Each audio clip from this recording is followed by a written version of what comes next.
177 అలవాటు. మనం ఎన్నింటికో అలవాటు పడి ఉంటాం. వాటికి విరుద్ధంగా ఉంటాయి అని మనం గ్రహించం.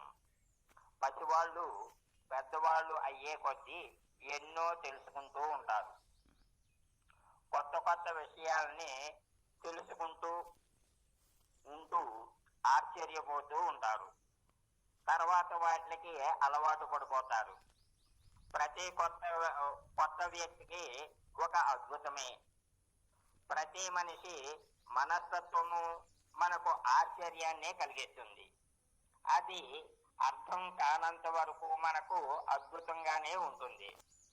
అర్థం చేసుకున్న తర్వాత అది అలవాటు కింద మారుతుంది. అలవాటులో అద్భుతాలకి అవకాశం లేదు. కారణం అక్కడంతా మనకు తెలిసిన విషయమే కదా. మన కుటుంబం, మన పరిసరాలు, మన మిత్రులు, వీటిల్లో కొత్తదనానికి ఆస్కారం లేదు. మనుషులు వాటితో అలవాటు పడి ఉంటారు. అలవాటులో భద్రతని చూసుకుంటారు. అలవాటులో నిర్జీవం ఉంది, చైతన్యం ఉండదు. కొత్త పరిచయాల కోసం, కొత్త విషయాల కోసం అన్వేషణలో చైతన్యం ఉంది, ఉత్సాహం ఉంది. ఒక కథ. ఒక వ్యక్తి ఒక హోటల్కి వెళ్ళి గది కావాలి అన్నాడు. అతడు ఒక సేల్స్ మ్యాన్. హోటల్ మేనేజర్, బాబు, ఈ హోటల్లో గదులు ఖాళీ లేవు. ఒక్క గది మాత్రం ఉంది. కానీ ఆ గదిని అద్దెకు ఇవ్వడానికి కుదరదు. ఎందుకు కుదరదు? విషయం ఏమిటి? ఎందుకని అద్దెకు ఇవ్వకూడదు అని అడిగాడు. మేనేజర్, ఏమీ లేదు, ఎక్కడో సమస్య ఉంది. ఆ గది క్రింద మరో పెద్ద ఆఫీసర్ దిగాడు. తనకు ఏమాత్రం ఇబ్బంది కలగకూడదు అని పై గదికి కూడా అద్దె చెల్లించాడు. అనగా 2 గదులకు అద్దెని ఇస్తా ఉన్నాడు. ఆ గదిని ఎవ్వరికి ఇవ్వకూడదు అని చెప్పాడు. ఎందుకు అంటే ఆ గదిలో ఎవరైనా అద్దెకు దిగితే వాళ్ళు చేసే శబ్దాలకు తనకు ఆటంకం కలుగుతుంది అని, నిద్రాభంగం కలుగుతుంది అని ఆయన అన్నాడు. అందుకని ఆ గదిని మీకు ఇచ్చే అవకాశం లేదు అన్నాడు.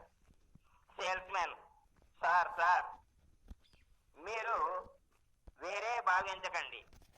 ఉదయం వెళ్ళి ఎప్పుడో రాత్రి 11 గంటలకు వస్తాను. మళ్ళీ ఉదయాన్నే లేచి వెళ్ళిపోతాను. ఆఫీసర్కు ఏ విధమైన ఇబ్బంది కలగజేయను, ఏ శబ్దము చెయ్యను, జాగ్రత్తగా నడుచుకుంటాను. దయచేసి నాకు ఆ గది ఇవ్వండి. లేకుంటే ఈ ఊళ్ళో ఇంకో హోటల్ లేదు కదా, నేను ప్లాట్ఫారం మీద పడుకోవాలి అని అభ్యర్థించాడు.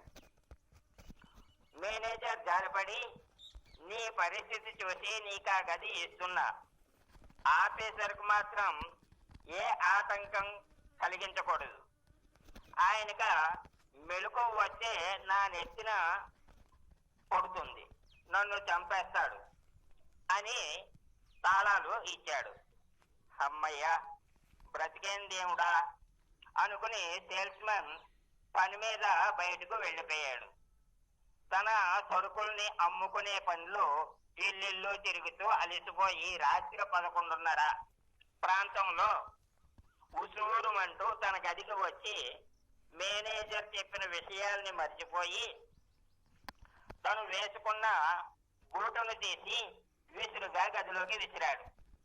ఆ శబ్దానికి తనే ఆశ్చర్యపోయాడు. నాలుక ఖర్చుకున్నాడు. అరే, కింద గదిలో ఆఫీసర్ మేలుకుంటే కొంపలు అంటుకుంటాయి, జాగ్రత్తగా ప్రవర్తించాలి అనుకుని మెల్లగా 2వ బోట్ని విప్పి శబ్దం రాకుండా గోడ దగ్గర పెట్టాడు. అలాగే అలిసిపోయి పడక మీద పడుకుని నిద్రపోయాడు. 1 గంట గడిచింది. ఎవరో తలుపు తట్టారు. సేల్స్ మెన్ పొద్దు నిద్ర లేచాడు. దాదాపు 1 గంట కావస్తుంది. ఇంత అర్ధరాత్రి ఎవరు తలుపు తడతారా అనుకుని లేచి వెళ్లి తలుపు తీశాడు. ఎదురుగా ఎవరో పెద్ద మనిషి, సేల్స్ మెన్ ఎందుకు తలుపు తట్టారు అని అడిగాడు. ఆ వ్యక్తి, బాబు, నేను ఒక ఆఫీసర్ని, నీ కింద గదిలో అద్దెకు ఉంటున్నాను. సేల్స్ మెన్, సారీ, మన్నించండి, మీకు ఇబ్బంది కలిగించడం నా ఉద్దేశం కాదు. అయినా నేను పడుకునే 1 గంట పైగా గడిచింది. ఇప్పుడు ఎందుకు వచ్చారు అన్నాడు.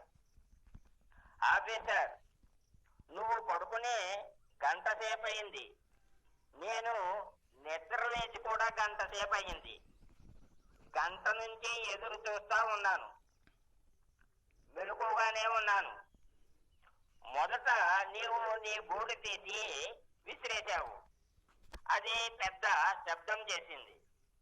ఆ బూటు శబ్దం విని కూడా మెలకు వచ్చింది. రెండవ బూటు విసురుతావు.